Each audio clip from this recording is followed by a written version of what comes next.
Guys, welcome back to my channel. PK POTHAMINASI KHANGMINASI channel is ngasi March ki tang Nepal International Women's Day haduna khangnariba malemgi Nupigi numit haduna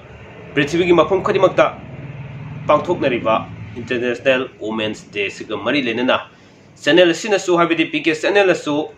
numit siga mari lenana karigumba blog masa amtak semjari ngasi gi semjari ba blog asi nupi singi wina karigumba khredi kana ba phangadra khanjaduna semjaba blog ni amati taseng na thokiba adgum laba nupi singi tongan ba laina layong singdagi tamthirba laina layong kya amasu yaure sidagi phagala khraba yam laina phagala khraba kari dorog phagala kani haibna singba singasi ngasi gi malemgi thakta pangthoknariba nupi singi numi asiga mari lenana miyamda khudol tamjage haduna puduna laksari ngasi gi puduna laksari ba blog si soidan maki adom karigumba khradi kana bu fangani khanjaduna puduna laksari ba blog ni khudol tamjage miyeng taminasi ko PK channel na akanana ngasi March ki tang Nepal International Women's Day ga mari lenana puduna laksari ba hiram asi amuktang miyamda khudol tamjage nupi singi tongan ba laina layong yam laina phagalakpagi wafam khara miyam to khudol tamjage miyeng taminasi ko thongdam bija khongapat high school manakte gine ado menam isa ahamada isa da nungai te bese kari kaino masi maram tak kitang dilibi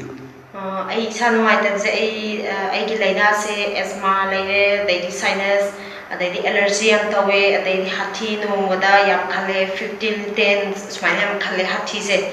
aduga ai tumba nongdam su adum ai yam kana ai hathi adu blanket chingkhalpa matam da su adum habdi flu kana taw da su yam henjanna ai hathi khanjai aduga khoi gi thawak kheba daidi ahin khoi gi winter yoragati yamna asthma se yam kana hawe ayam matam da aduga adugi mamang su ai ayam ga ai homeo gi dak sa jai aduga ai doctor da su dum tana jai doctor medicine doctor su dum adu hidak to dum charagati dum phai aduga heta hawi adu hek chadragati adu ai adugi next time da amu kano tawe khoi homeo hidak se dum continue nai da dum chathagi adu ju dum aphabati laigide aduga ai phytolife haiba natural stem cells thengna badagi ai asthma phagre dagidi kano phagre allergy tawba hathi khanba loi phajagre akoigi medam na loi phage haibna masi course kaya medam na masi therapy topige adu matung da kaya phage kunam ta 1 month course dei chathajagi masi gi result ji medam na yam phai habina medam tongna na ba mi singda masi karim ba message pibini mage kitang habi ai message bizaningi se ai anabudugi phare ategidi aina su habidi yamna asthma laiba daidi atopa laina sing su ai noina baksigi phytolife natural stem cell su ai sugumba ai thajaningi si dak se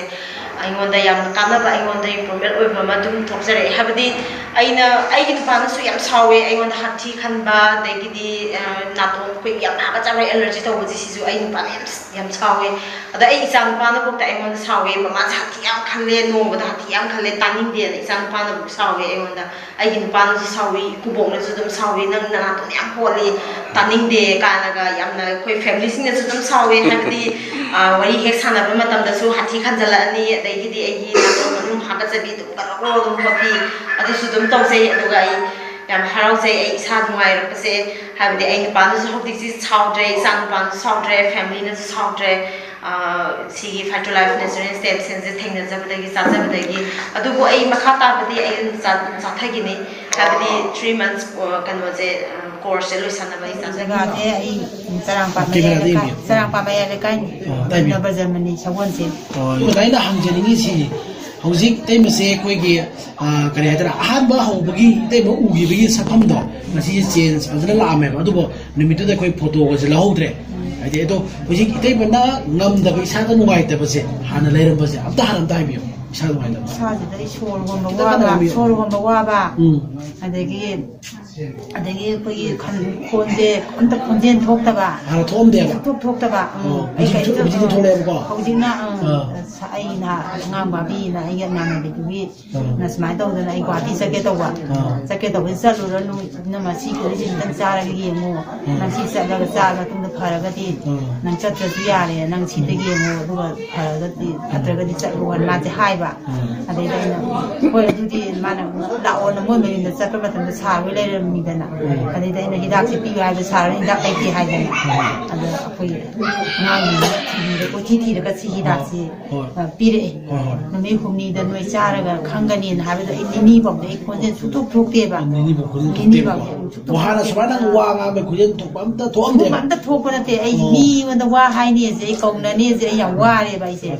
ꯋꯥꯕꯗꯒꯤ ꯑꯩꯅ ꯁꯤꯒꯤ ꯆꯥꯔꯛꯄ ꯊꯛꯂꯛꯄꯗꯒꯤ ꯁꯤ ꯐꯥꯏꯇꯣ life natural ꯁꯦꯜ ꯀꯣ ꯁꯤ ꯆꯥꯕꯗꯒꯤ ꯑꯩꯁꯦ ꯅꯨꯃꯤꯠ ꯉꯁꯤ 5ꯅꯤ ꯁꯨꯔꯦ ꯑꯩ ꯆꯥꯔꯛꯄ ꯉꯁꯤꯒ ꯅꯨꯃꯤꯠ 5ꯅꯤ ꯁꯨꯔꯦ ꯈꯣꯟꯖꯦꯜ ꯍꯧꯖꯤꯛ ꯐꯖꯅ ꯁꯦꯡꯅ ꯊꯣꯛꯑꯦ ꯑꯩ ꯍꯛꯆꯥꯡꯗ ꯅꯨꯡꯉꯥꯏꯇꯕ ꯍꯥꯏꯕ ꯈꯤꯇꯪ ꯁꯣꯔꯣꯝꯕꯗꯤ ꯅꯨꯡꯉꯥꯏꯇ꯭ꯔꯤꯕꯁꯦ ꯈꯤꯇꯪ ꯉꯥꯏꯔꯦ ꯈꯣꯟꯖꯦꯜꯗꯤ ꯌꯥꯝꯅ ꯁꯦꯡꯉꯦꯅ ꯂꯧꯏ ꯍꯥꯟꯅꯗꯒꯤ ꯍꯧꯕꯗ ꯉꯥꯏꯔꯤꯕꯅꯤꯅ ꯅꯨꯃꯤꯠ 5ꯅꯤꯗ ꯉꯥꯏꯔꯤꯕꯅꯤꯅ ꯐꯒꯅꯤ ꯍꯥꯏꯅꯁꯨ ꯑꯩꯅ ꯈꯟꯖꯩ ꯑꯩꯅ ꯐꯁꯨ ꯐꯅꯤ ꯈꯜꯂꯦ ꯍꯛꯆꯥꯡꯁꯨ ꯅꯨꯡꯉꯥꯏ ꯁꯤ ꯆꯥꯕꯗ ꯈꯤꯇꯪ ꯊꯣꯛꯄ ꯈꯣꯠꯇꯣꯛꯄꯕꯨꯗꯤ ꯂꯥꯛꯑꯦ ꯑꯗꯣ ꯁꯥꯔꯅ ꯇꯥꯛꯄꯤꯈꯤꯕꯗꯣ ꯐꯅꯤ ꯍꯥꯏꯕꯗꯣ ꯑꯩ ꯐꯗꯧꯁꯨ ꯃꯥꯜꯂꯦ ꯃꯊꯪ ꯊꯥ 3 ꯆꯥꯎ ꯍꯥꯏꯕꯗꯣ ꯁꯥꯔꯅ ꯆꯞ ꯆꯥꯅ ꯆꯥꯊꯣꯛꯀꯦꯅ ꯆꯥꯕꯤꯌꯨ ꯊꯥ 3 ꯆꯥꯕꯤꯌꯨ ꯍꯧꯖꯤꯛ ꯅꯨꯃꯤꯠ 5ꯅꯤꯗ ꯉꯥꯏꯔꯦ ꯅꯨꯃꯤꯠ 5ꯅꯤ ꯃꯇꯨꯡꯗ ꯑꯩꯈꯣꯏ ꯅꯨꯃꯤꯠ 10ꯅꯤꯃꯨꯛ ꯆꯥꯔꯀꯥꯟꯗ ꯑꯃꯨꯛꯁꯨ ꯂꯧꯖꯒꯦ ꯁꯨꯃꯥꯏꯅ ꯚꯤꯗꯤꯑꯣ ꯍꯧꯖꯤꯛ ꯐꯥꯏꯇꯣ ꯂꯥꯏꯐ ꯅꯦꯆꯔꯦꯜ ꯁꯦꯜ ꯆꯥꯕꯗꯒꯤ ꯍꯥꯟꯅ ꯂꯣꯟ ꯊꯣꯛꯑꯝꯗꯕ ꯉꯥꯡꯕ ꯉꯝꯃꯝꯗꯕ ꯑꯗꯨꯛꯀꯤ ꯃꯇꯤꯛ ꯁꯣꯜꯂꯝꯕ ꯏꯇꯩꯃ ꯑꯩꯈꯣꯏ ꯁꯒꯣꯜꯁꯦ ꯕ꯭ꯔꯖꯃꯅꯤ ꯐꯥꯏꯇꯣ ꯂꯥꯏꯐ ꯅꯦꯆꯔꯦल ꯁꯦꯜ ꯅꯨꯃꯤꯠ 5ꯅꯤ ꯈꯛꯇꯪ ꯆꯥꯕ ꯌꯧꯁꯤꯜꯂꯛꯄꯗ ꯃꯥꯒꯤ ꯍꯧꯖꯤꯛ ꯈꯣꯟꯖꯦꯜ ꯐꯖꯅ ꯊꯣꯛꯑ ꯋꯥ ꯉꯥꯡꯕ ꯉꯝꯃꯦ ꯑꯗꯨꯅ ꯃꯈꯥ ꯇꯥꯕ ꯏꯇꯩꯃꯗ ꯅꯨꯡꯉꯥꯏꯇꯕꯁꯦ ꯐꯖꯅ ꯀꯣꯔꯁ ꯁꯨꯅ ꯆꯥꯔꯒꯗꯤ ꯂꯣꯏꯅ ꯐꯒꯅꯤ ꯍꯥꯏꯕꯁꯤꯃ ꯑꯩꯈꯣꯏ ꯊꯥꯖꯕ ꯂꯩ ꯁꯤ ꯃꯇꯥꯡꯗ ꯌꯦꯠꯁꯤꯀꯣ ꯑꯩꯒꯤ ꯃꯤꯡ ꯏꯟꯗꯤꯔꯥ ꯑꯩ ꯄꯣꯔꯣꯝꯄꯥꯠꯇꯒꯤꯅꯤ ꯇꯁꯦꯡꯅ ꯍꯥꯏꯔꯒ ꯃꯌꯥꯝꯅ ꯌꯥꯝꯅ ꯑꯩꯁꯦ ꯅꯥꯏ ꯍꯥꯏꯕꯁꯦ ꯍꯧꯖꯤꯛꯁꯦ ꯃꯌꯥꯝꯗꯤ ꯊꯥꯖꯔꯝꯃꯣꯏ ꯑꯩꯁꯦ ꯑꯩ ꯑꯥꯏ ꯀꯥꯔꯗꯁꯦ ꯑꯗꯨꯝ ꯑꯩꯒꯤ ꯕꯦꯒꯇ ꯑꯗꯨꯝ ꯍꯥꯞꯄ ꯆꯠꯂꯦ ꯀꯩꯒꯨꯝꯕ ꯑꯩꯁꯦ ꯑꯦꯛꯁꯤꯗꯦꯟ ꯑꯃ ꯊꯣꯛ ꯇꯥꯔꯒꯁꯨ ꯑꯩꯁꯦ ꯀꯦꯟꯁꯔ ꯄꯦꯁꯦꯟꯅꯤ ꯍꯥꯏꯔꯒꯗꯤ ꯂꯥꯏꯌꯦꯡꯕꯁꯦ ꯑꯦꯅꯤ ꯍꯦꯛꯇ ꯍꯤꯗꯥꯛꯁꯦ ꯑꯃ ꯍꯦꯛꯇ ꯊꯥꯕ ꯌꯥꯗꯕꯅꯤꯅ ꯑꯩ ꯑꯗꯨꯝ ꯍꯥꯞꯄꯒ ꯆꯠꯂꯦ ꯑꯩꯁꯤ 2015ꯗꯒꯤ ꯑꯩꯁꯦ ꯗꯥꯛꯇꯔ ꯖꯦꯝꯁꯅ 15ꯒꯤ ꯁꯦꯞꯇꯦꯝꯕꯔꯒꯤ ꯗꯦꯠ 23ꯗ ꯑꯩꯁꯦ ꯁꯔꯚꯤꯁꯀꯤ ꯁ꯭ꯇꯦꯖ 3Bꯅꯦꯅ ꯀꯟꯐꯥꯔꯝ ꯑꯣꯏꯕꯅꯦ ꯑꯗꯩꯗ ꯑꯩꯁꯦ ꯀꯟꯐꯥꯔꯝ ꯑꯣꯏꯔꯕ ꯃꯇꯨꯡꯗ ꯑꯩꯁꯦ ꯗꯥꯛꯇꯔ ꯇꯣꯝꯆꯥ ꯑꯩꯈꯣꯏꯒꯤ ꯃꯅꯤꯄꯨꯔꯒꯤꯗ ꯂꯩꯕ ꯀꯦꯟꯁꯔꯒꯤ ꯗꯥꯛꯇꯔꯁꯤꯗ ꯇꯥꯟꯅꯕ ꯃꯇꯝꯗ ꯅꯪꯒꯤꯁꯦ ꯁ꯭ꯇꯦꯖ 3B ꯑꯣꯏꯔꯕꯅꯤꯅ ꯁꯤꯗꯩꯗ ꯑꯗꯨꯝ ꯑꯣꯄꯔꯦꯁꯟ ꯇꯧꯕꯗꯤ ꯌꯥꯔꯣꯏ ꯍꯥꯏꯕ ꯀꯩꯒꯤꯅꯣꯗ ꯑꯩꯒꯤꯁꯦ ꯁ꯭ꯇꯦꯖ 3B ꯑꯣꯏꯔꯕꯅꯤꯅ ꯂꯤꯝ ꯅꯣꯠ ꯃꯌꯥꯝꯁꯦ ꯂꯣꯏꯅꯃꯛ ꯁꯟꯗꯣꯛꯑꯦ ꯍꯥꯏꯕ संदोए हारगदी ऑपरेशन तब यारोदमिना सिदा केमोथेरापी कापगा रेडिएशन तौरगा अदुम मणिपुरदा अदुम येंगसे नंग आउटसाइड चटबदो चटरोनु हाय दशेंगना हारगा मयामना अदुम कैंसर की अनाबसे मयामना मुंबई की ततासे अदुम ममिंग चटबनिना ऐसे अमुतंग की लाइबक चांग येंगे हारगा ऐसे 25 तक खंगगा ऐसे 27 दा मुंबई दे चले मुंबई दे चटबा मतमदा आइगी सीटी स्कैन सिदागी लोबा सीटी स्कैन एमआरआई करी करा मयाम से मोय असोमदि अमता केनो तौदेबा तौदबसिदा असोमदा अमुक लौरबा मतुंगदा पुरा चप चाना अदुम कंफर्म ओइरे ओइबसिदागी केमोथेरापी मंगार कापे ऐसे अदगी रेडिएशन दा मयामना रेडिएशन से एक्सटर्नल ओइना लोय उनाइको अदा आइगिदी लिम्फ नोड करी करा मयाम से स्टेज 3 ओरबलिना रिमूव तौबा याद्रबलिना इंटरनल रेडिएशन ना अमा गतवे केमो से मंगार कापबा मतुंगदा आइगी केमो गा मयामना तौनरी से ब्रेस्ट कुमददी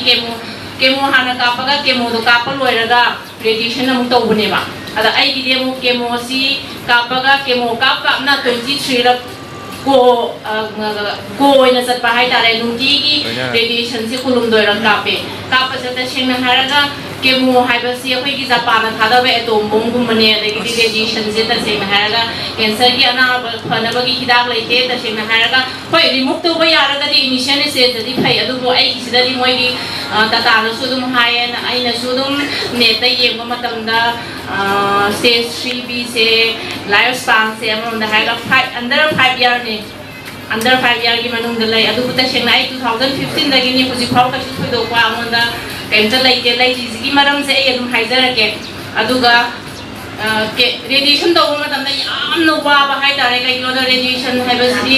अखोइगी हक्सांग पार्ट मयाम सिगे एब्डोमेन सिदा तौरको मतमदा साइड अहुम दगी कापे आइगिदी खरा दो सेसी यामनिना मांगोम दगी गा सिनाकन साइड अहुम सिदगी कापे आइसे फमुंग दगी हगोरपा ngamde padrak taye ade yunga paw phongna matanda ngasai haido sume layenga sumasi sidorabani siragadi flight ta puthorokada paisa yam sangni aduna koloi tho asomda koloi thoga utpoina adum puraga laona hai ko sidina thengna athengmani ai ki disne ta tonse adagidi ai si thamari muksange ta sengna complete cancer की अनाबसी लोय मतमदा आई मुंबई दा थामरी पुरा चाना लई internal radiation external di khara mu phai internal radiation di ta seng na haraga amon yam na wai internal radiation se manung da ko gi hasang gi parts gi manung da implant tawraga mapan da gi re se moina computer na sanara ta pri ta seng na haraga radiation se yam sathi bazane akoina adum khangang moni CT scale ka pa matam da ko gi cell mayam chi haiba se adum mayam na khangbira ngani mi pum khudi masda lai ba ya ba CT scan adum mi launa rangani launa ba sida cell khara di tum shi ramani adu ta seng na haraga ai gi radiation tawra matam da di cancer gi cell sina tana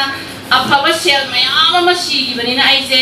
doctor da ai gi lai riba ren tu da gi hospital mau se ba matam sida ai se isa itom da irom dum sa ba ngam de ba ai se chemo du ga radiation du ga pa ba matam da ai se ai gi husband na dum sammaga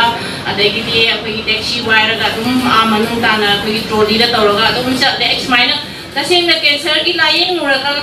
sini hai na adum khalle ji ta seng na hai la lai muraga yum da hala ko matam da su adum mayang khong ngani cancer patient mana radiation tawraga chemo ka proga yum da kamai lai ge have se ai se lai ba hala ba matung da ai se adum phamung da ta ra lai ra ga ai se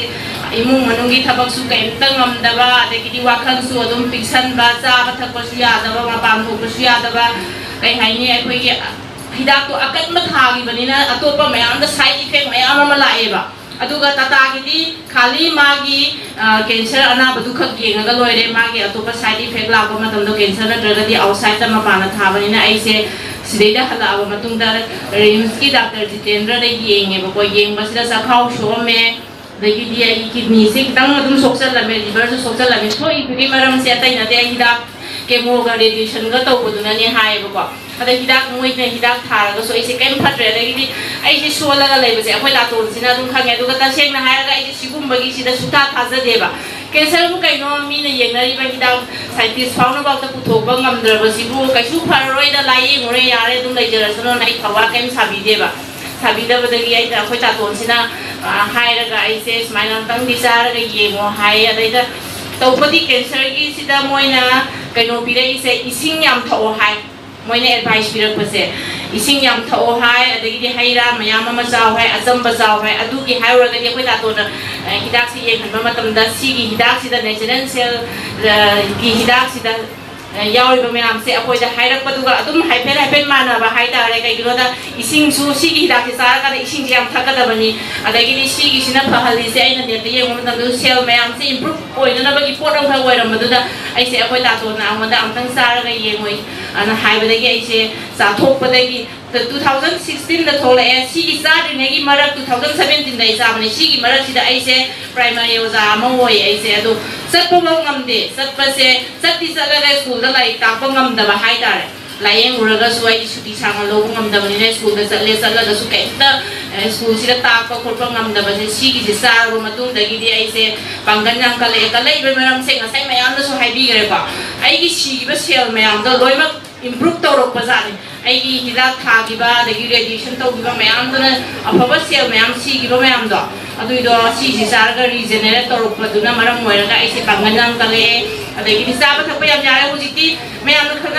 na nu khang ani cancer na ba sing ji maya da loi marks pa ne loi ma marks pa ne ga gi immune system yam son ba moi no se advice da we ya ri ga ni gi mirak tin ba mayam kun ba ka do mo hon di marks ji no dum hai ba ko ado ai si sa ba da gi marks am ta ji na re koi chat sa re ade na ai ta le ai ta se na ha ga marks long da u te sa ba so dum sai bazar manung da hotel da thang de ba da thang de any ai na sa da sin dang le tre ado angon da ngasi ba mang da si sa du matung da gi di ko